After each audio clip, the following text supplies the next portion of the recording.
What if the Galactic Empire, led by Darth Vader himself, decided to invade modern-day Russia? Forget science fiction, this is a clash of titans we're talking about. The iconic hiss of a lightsaber against the roar of a Su-57 fighter jet.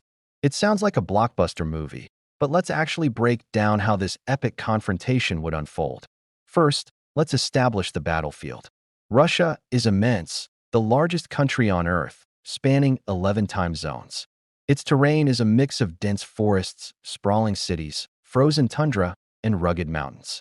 This isn't like conquering a desert planet or a city in the clouds. This is Earth, and Russia's geography alone is a formidable defense. Winter, famously known as General Winter, has stopped some of history's most powerful armies. Would Imperial walkers slip on the ice? Would stormtrooper armor freeze up in the Siberian cold? Now let's look at the opening moves. The Empire wouldn't announce their arrival with a formal declaration of war. Instead, the first sign would likely be chaos. A massive star destroyer, the Devastator perhaps, materializes in low Earth orbit. The sheer sight of a mile-long warship hanging in the sky would cause global panic. Communications would go haywire. Satellites would be disabled by advanced jamming technology, plunging Russia's command and control into darkness. This is classic Imperial doctrine, shock and awe. The initial assault would be swift and brutal. TIE fighters, screaming through the atmosphere, would likely target key military installations. Air bases, naval ports, and command centers would be first on the list. How would Russia's air defense, like the S-400 or the new S-500 systems, fare against starfighters that can perform physics-defying maneuvers? While these systems are incredibly advanced, they're designed to track missiles. An aircraft, not small, agile craft that can jink and weave with precision controlled by the galaxy's best pilots. It would be a tough fight, but the sheer numbers and speed of the TIE squadrons would likely overwhelm the defenses in the opening hours. On the ground, the invasion would begin. Imperial shuttles and transports would descend, deploying legions of stormtroopers. We often joke about their terrible aim, but in large numbers, backed by heavy repeating blasters and thermal detonators, they are a force to be reckoned with. They'd likely target major cities like Moscow and St. Petersburg to decapitate the government and break the people as well. But here's where Russia's strengths come into play. The Russian military is no small-town militia. We're talking about one of the most powerful armed forces on the planet. Tanks like the T-14 Armata and T-90 would roll out to meet the Imperial walkers. An AT-AT is a terrifying sight, its heavy laser cannons capable of leveling buildings. But they are also slow and have vulnerable necks and legs. A well-placed shot from a tank's main cannon or an anti-tank guided missile could potentially cripple one. Imagine a squadron of Ka-52 alligator attack helicopters swarming an AT-AT, firing rockets at its joints. It would be a spectacular battle of tactics and firepower. And then there's the infantry.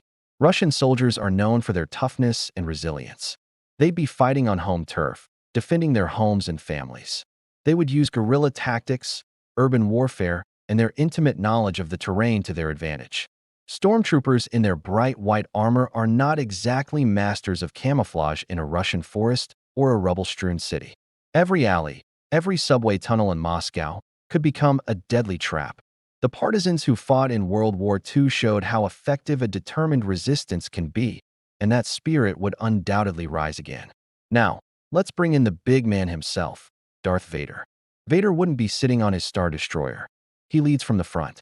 Imagine him striding through the streets of a besieged Russian city, his black cape billowing behind him, his lightsaber deflecting incoming bullets with contemptuous ease. Soldiers would fire everything they have at him, from assault rifles to grenade launchers, but conventional firearms would be useless. He would use the Force to crush tanks, deflect rockets, and instill pure terror in the hearts of his enemies.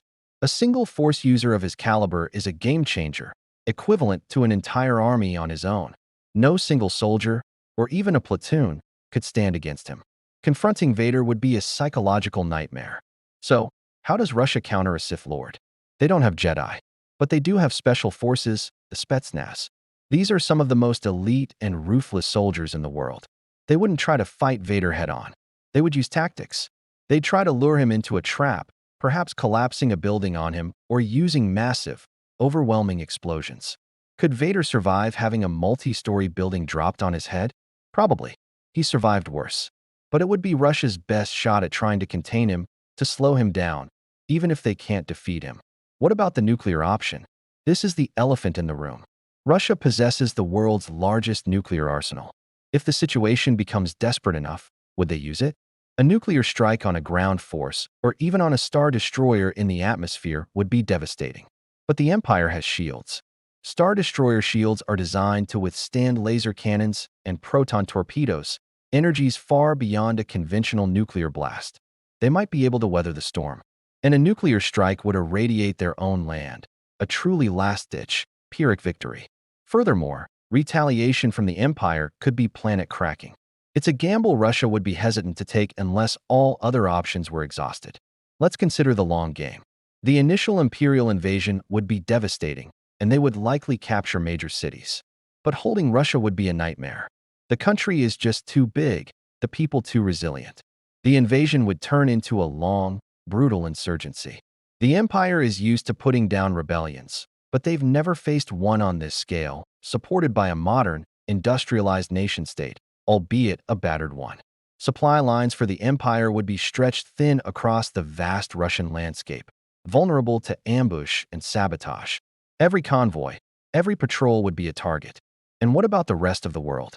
An alien invasion of Russia wouldn't just be Russia's problem. The United States, China, and all of NATO would be on high alert. Would they unite with their traditional rival against a common, extraterrestrial threat? The enemy of my enemy is my friend, as the saying goes. The arrival of the Empire could be the one thing that finally unites humanity. Imagine American F-22 Raptors flying alongside Chinese J-20s, providing air support for Russian ground troops. It's an unprecedented scenario. So who wins? In the short term, the Empire's technological superiority and the sheer power of Darth Vader would give them a massive advantage.